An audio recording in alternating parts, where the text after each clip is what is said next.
जयकारा श्री रावलिदा बोल साचे दरबार की जय। दुर्गा सप्तशती का छठा अध्याय। ध्रुवलोचन का वध। ध्यान में सर्वेश्वर भैरव के अंग में निवास करने वाली प्रतोकृत पद्मावती देवी का चिंतन करता हूँ।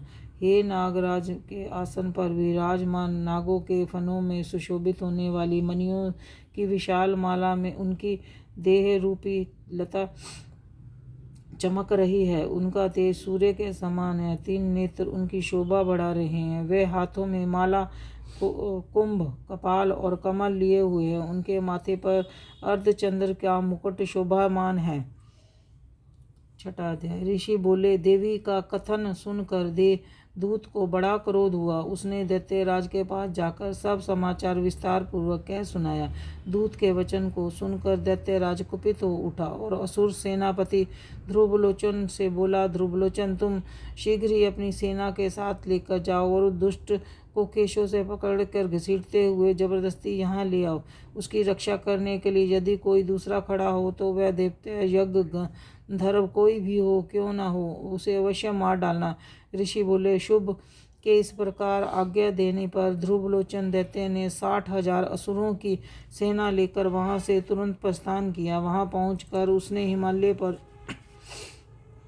रहने वाली देवी को देखा और ललकार कर कहा, अरे तू शुभ निशुभ के पास चल। यदि इस समय प्रसन्नता पूर्वक मेरे स्वामी के पास नहीं चलेगी तो मैं बलपूर्वक चोटी से पकड़कर घसीटते हुए तुम्हें ले चलूंगा। देवी बोली, तुम्हारे दैत्यों के राजा ने भेजा है। तुम स्वयं ही बलवान हो, तुम्हारे पास विशाल सेना भी है। ऐसी दशा में यदि बलपूर्वक ले चलोगे तो मैं तुम्हारा क्या कर सकती हूँ। ऋषि बोले, देवी के यों कहने पर दैत्याभिरुचन उसकी ओर दौड़ा। अब तब अंबिका ने हूँ शब्द के उच्चारण मात्र से उसको भस्म कर दिया।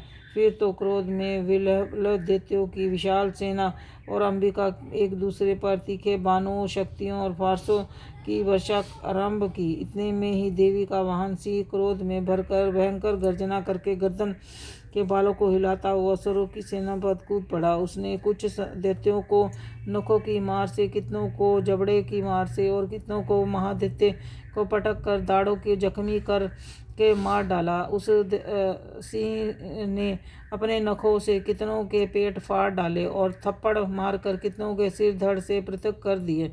कितनों की भुजाएं और मस्तक काट डाले और अपनी गर्दन के बाल हिलाते हुए उसने दूसरे दैत्यों के पेट फाड़कर उनका रक्त चूस लिया। अत्यंत क्रोध में भरे हुए देवी के वाहन उस महाबली सिंह ने क्षण भर में ही असुरों की सेना का संहार कर डाला। शुभ ने ये सब सुना तो देवी के ध्रुवलोचन असुर को मार डाला है तो उसने सिंह से सारी सेना उसके सारी सेना का सफाया कर डाला है। तो वह दैत्यराज बड़ा कुपित हुआ। उसने होठ कांपने लगे। उसने चंड और मुंड नाम के 2 महादैत्यों की आज्ञा दी कि हे चंड और मुंड, तुम लोग बहुत बड़ी सेना लेकर वहां जाओ और उस देवी के झोटे पकड़कर वहां अथवा उसे बांधकर शीघ्र ही यहाँ ले आओ। यदि इस प्रकार उसको लाने में तुम्हें संदेह हो तो युद्ध में सब प्रकार से अस्त्र शस्त्रों समेत असुरी सेना का प्रयोग करके उसका वध कर डालना। उस दुष्टा की हत्या होने तथा सिंह के भी मारे जाने पर अंबिका को बांधकर साथ ही शीघ्र ले लौट आना। जयकारा श्री रावलिदा बोल साचे दरबार की जय। छठा अध्याय समाप्त।